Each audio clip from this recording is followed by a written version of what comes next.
नमस्कार मित्रांनो, जय जय रामकृष्ण हरी. मित्रांनो, आपल्या आयुष्यात ही म्हण आपण सर्वांनी अनेकदा ऐकली असेल. तुम्ही जसे कर्म कराल तुम्हाला तसेच फळ मिळेल. पण चांगल्या कर्मामुळे चांगले फळ मिळते यावर तुमचा खरोखर विश्वास आहे का? आतून स्पष्ट उत्तर येणार नाही. कारण आपण आपल्या आजूबाजूला खूप लोक पाहतो जे आयुष्यभर सत्कर्म करत राहतात, मात्र असे असूनही त्यांना चांगले फळ मिळत नाही. एक तरुण परीक्षा उत्तीर्ण होण्यासाठी खूप मेहनत करतो, पण त्या परीक्षेच्या निकालात तो निराश होतो. असे का झाले हे समजत नाही, कारण आपल्याला कर्माचा लेखाजोखा समजत नाही. पण काळजी करू नका, कारण आजची कहाणी ऐकल्यानंतर तुमच्या कर्माबद्दलचा विचार अगदी स्पष्ट होईल. एकेकाळी एका गावात रामू आणि श्यामू नावाचे दोन भाऊ राहत होते.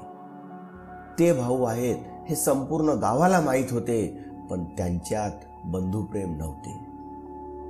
रामू मोठा होता आणि श्यामूपेक्षा खूप वेगवान आणि हुशार होता. श्यामूच्या वाट्याला आलेली शेतीची जमीन रामूनेच बळकावली होती. त्यामुळे श्यामूच्या कुटुंबाला खूप त्रास सहन करावा लागला होता. श्यामूची पत्नी अनेकदा आजारी असायची आणि तिच्या उपचारासाठीही त्याच्याकडे पैसे नव्हते. पण त्याच्या भावाच्या विपरीत श्यामू खूप मस्त माणूस होता.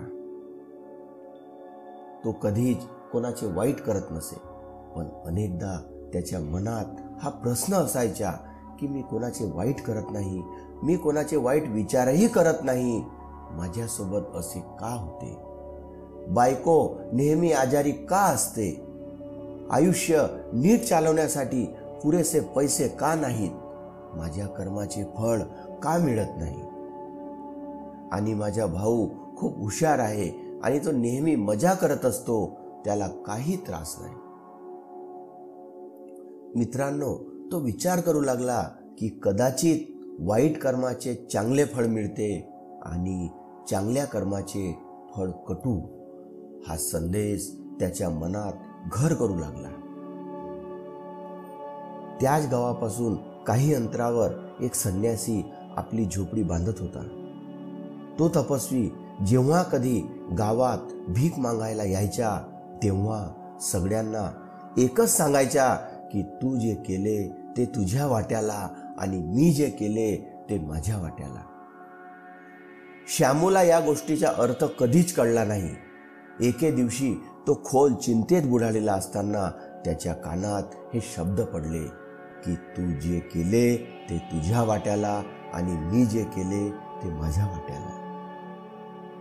हे शब्द श्यामूच्या कानावर पडताच त्याने संतापाने त्या संन्यासीला सांगितले की महात्मा, तुम्ही नेहमी त्याच गोष्टीची पुनरावृत्ती करत राहता ज्याचा काही अर्थ नाही. तुमचे म्हणणे खरे असेल तर आयुष्यात चांगली कर्म करत आलो आहे तर चांगले फळ मिळायला हवे होते, पण चांगले फळ मिळाले नाही. पत्नी नेहमीच आजारी असते, जेवणासाठी पैसे नाहीत. संन्यासी अतिशय शांत स्वरात म्हणाले, तू परिस्थिती पुढे हार मानली आहेस.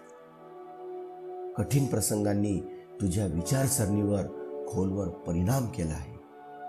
वाईट काळाने तुझी विचारसरणीही बदललेली आहे. एक काम कर, आज संध्याकाळी काही फळे घेऊन माझ्या आश्रमात ये. मग मी तुझ्या सर्व प्रश्नांची उत्तरे देईन.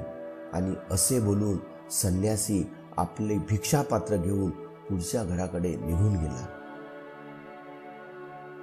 संध्याकाळी श्यामू काही फळे विकत घेऊन गावापासून दूर संन्यासीच्या झोपडीकडे निघाला. रस्त्याने पुढे जात असताना त्याला खूप शांतता वाटत होती. कारण रस्ता गावापासून दूर होता, त्यामुळेच काही हालचाल होत नव्हती. वाटेत सर्वत्र काही माकडे दिसत होती. श्यामूने विचार केला की माकडांना काही फळे खायला द्यावी. पण नंतर त्याने विचार केला की मी जर फळ घेऊन साधूकडे गेलो नाही तर मला माझ्या प्रश्नांची उत्तरे मिळणार नाही. त्यामुळे माकडांपासून फळे वाचवत तो संन्यासीच्या झोपडीत पोहोचला. श्यामू त्या झोपडीत पोहोचताच संन्यासी म्हणाला, तुझ्या मनात होते तर माकडांना फळ खायला का दिले नाही? हे ऐकून श्यामू आश्चर्यचकित झाला. साधू बाबांना हे कसे कळले की त्याला माकडांना खायला घालण्याची इच्छा होती? त्याने विचारले की मला माकडांना खायला घालायचे आहे हे तुम्हाला महात्मा कसे कळाले? साधू महाराज अतिशय शांत स्वरात म्हणाले की मला कसे कळाले हे काही आवश्यक नाही. आम्ही संन्यासी आहोत, प्रत्येकाचे मन वाचतो हे समजून घेणे आवश्यक नाही की जसे हजारो गायींमध्ये वासरू आपली आई शोधते त्याचप्रमाणे कर्म आपला कर्ता शोधतो. हे काम माझ्या हातून करावयाचे आहे असे लिहिले होते आणि असे सांगून साधू महाराजने आपल्या हातातील फळे घेऊन वानरांना खायला द्यायला सुरुवात केली. श्यामूला याचा अर्थ कळला नाही, म्हणूनच त्याने त्या साधू महाराजांना विचारले की महाराज, मला तुमच्या शब्दांचा अर्थ कळला नाही, कृपया अर्थ समजावून सांगण्याची कृपा करा. तपस्वी अतिशय शांत स्वरात सांगू लागले की माणसाला नेहमी असे वाटते की तोच करणारा आहे, तोच करता आहे आणि तोच कर्म करेल. पण समजून घेण्याची गोष्ट अशी आहे की कर्म आपला चुनाव स्वतःच निवड करतो. तुम्ही कर्म निवडत नाही. तुम्ही कोणतेही असाल तर कर्म तुम्हाला हजारो लोकांमध्ये आपोआप शोधून काढेल. म्हणूनच पात्र बनण्यावर लक्ष केंद्रित करा, काम करण्यावर लक्ष केंद्रित करू नका. जर तुम्ही फक्त काम करण्यावर लक्ष केंद्रित केले तर तुम्ही कधीही पात्र बनू शकणार नाही. पात्र होण्यासाठी आधी ती छोटी छोटी कर्मे करायला सुरुवात करा आणि जेव्हा तुम्ही लायक व्हाल तेव्हा मोठे कर्म, मुख्य कर्म किंवा ज्या कर्मासाठी तुम्ही बनले आहात ते कर्म तुमच्याकडे परत येईल. उदाहरणार्थ, तू या माकडांना बघ. ही माकडे लहान लहान कर्म करून झाडावर चढायला शिकली, गुलाट्या लावायला शिकली आणि त्याच प्रकारे त्यांनी छोटी छोटी कर्म करून माझ्यापर्यंत पोहोचली. आणि माझ्यापर्यंत पोहोचल्यानंतर त्यांचे अन्न त्यांच्यापर्यंत पोहोचले. म्हणूनच दैनंदिन जीवनात छोटी छोटी कर्म करून स्वतःला सक्षम बनवत राहा आणि जेव्हा तुम्ही सक्षम व्हाल तेव्हा आपोआपच मोठे ध्येय गाठाल. संन्यासी पुढचे विधान म्हणू लागले, जे लक्षपूर्वक ऐकणे खूप महत्त्वाचे आहे. जर तुम्ही योग्य होण्यासाठी कर्म केले नाही तर इतर लोकांच्या कर्माचा तुमच्यावर परिणाम होईल. उदाहरणार्थ, तुझी पत्नी अनेक दिवसांपासून आजारी आहे. तो अनेकदा विचार करत असतो की मला कोणत्या कर्माची शिक्षा दिली जात आहे. पण समजून घ्यायची गोष्ट म्हणजे तुझी बायको स्वतःच्या कर्मामुळे आजारी आहे, ते तुझ्या कर्मामुळे नाही. तुझी कर्म चांगली आहेत, पण काय माहीत तुझ्या बायकोची कर्म पूर्वी चांगली नसतील, ज्यामुळे ती आजारी पडली आणि तुमच्या पत्नीच्या कर्मामुळे तुलाही त्रास होत आहे. पण जरा विचार कर की तू योग्य असता तर तुझ्या पत्नीचा इलाज करू शकला असता, तिला बरा करू शकला असता. जर तू योग्य झाला तर इतर लोकांच्या कर्माचा तुझ्यावर परिणाम होत नाही.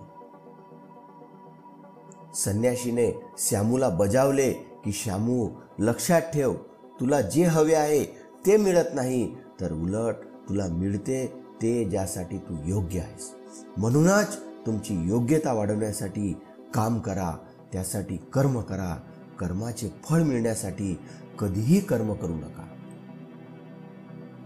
श्यामूने हात जोडून साधूला प्रश्न विचारला की महात्माजी, कृपया मला सांगण्यासाठी दयाळूपणा दाखवा की मी माझी क्षमता कशी वाढवू शकतो, जेणेकरून माझे मुख्य कर्म मला सापडेल. साधू महाराज अतिशय शांत स्वरात सांगू लागले की हे बनण्याचे खूप सोपे मार्ग आहेत. पहिला मार्ग म्हणजे कर्म करून विसरणे. तुम्ही जे काही काम करत आहात ते स्वतःला पात्र बनवण्यासाठी. ते कर्म केल्यावर ते विसरा. तुम्हाला काय मिळाले याचा विचार करू नका. त्यामुळेच असे म्हणतात की तुमचे काम करा, निकालाची चिंता करू नका. जर तुम्हाला निकालाची चिंता असेल तर प्रत्यक्षात तुम्ही काम करणार नाही. अनेकदा हे मानवी दुःखाचे प्रमुख कारण असते. त्याला वाटते की मी चांगली कर्म करतो आहे, पण मला त्याचे फळ मिळत नाही. आणि ही वेदना त्याच्या मनाला सतत दुखवत असते. तो त्याच्या ध्येयापासून विचलित झाला होता. कोणतेही कृत्य केल्यानंतर स्वतःचे मूल्यांकन करा, परंतु परिणामाची चिंता करू नका. श्यामूने साधूला विचारले की महाराज, आपण स्वतःचे मूल्यांकन कसे करू शकतो? त्या संन्यासी महाराजने उत्तर दिले की जेव्हाही तुम्ही एखादे काम पूर्ण कराल तेव्हा ते काम पूर्ण केल्यानंतर स्वतःला हा प्रश्न विचारा की हे काम करताना तुमचे लक्ष या कामावर केंद्रित होते का? तुमचे लक्ष दुसरीकडे भटकत होते? अशा रीतीने तुम्ही स्वतःचे मूल्यांकन करू शकाल. आणि तुम्ही कोणतेही काम जितक्या काळजीपूर्वक कराल तितकी तुमची क्षमता वाढेल. आणि जर तुम्ही काही काम फक्त पूर्ण करण्यासाठी करत राहाल तर तुम्ही त्या कामाच्या योग्य कधीच बनू शकणार नाही. ते कर्म पूर्ण होईल पण त्याचे फळ तुम्हाला मिळणार नाही. म्हणूनच अशा प्रकारे आकलन करा की तुमचे लक्ष तिकडे होते की नाही, किंवा तुमचे विचार तुम्हाला तिकडे घेऊन गेले होते. आणि पुढच्या वेळी तुम्ही कर्म कराल तेव्हा तुमचे विचार त्याच कर्माला चिकटून राहावेत असा प्रयत्न करा. इकडे तिकडे इतर गोष्टींमध्ये हरवून जाऊ नका. यावर श्यामूने प्रश्न विचारला की महाराज, आपण कोणतेही काम करतो तेव्हा आपले मन विचारांनी ग्रासून जाते. तो वेगवेगळ्या गोष्टींचा विचार करू लागतो. मग आपण आपले मन केवळ एका कर्मावर कसे स्थिर करू शकतो? यावर काही उपाय सांगा.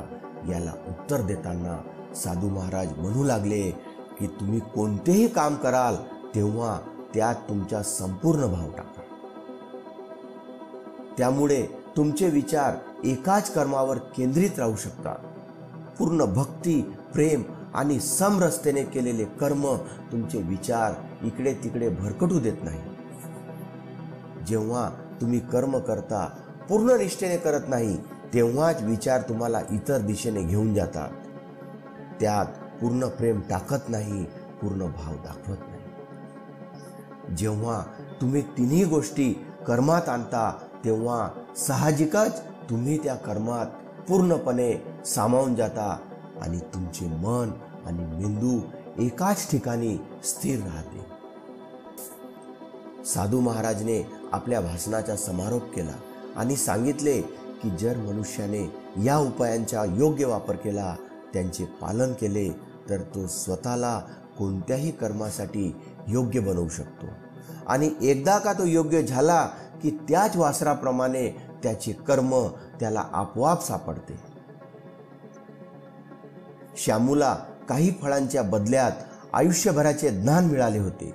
त्याला ते मिळाल्याचे स्पष्ट झाले. त्याच्या मनातले सगळे प्रश्न संपले. तो साधू महाराजाला नमस्कार करून आपल्या घरी निघून गेला.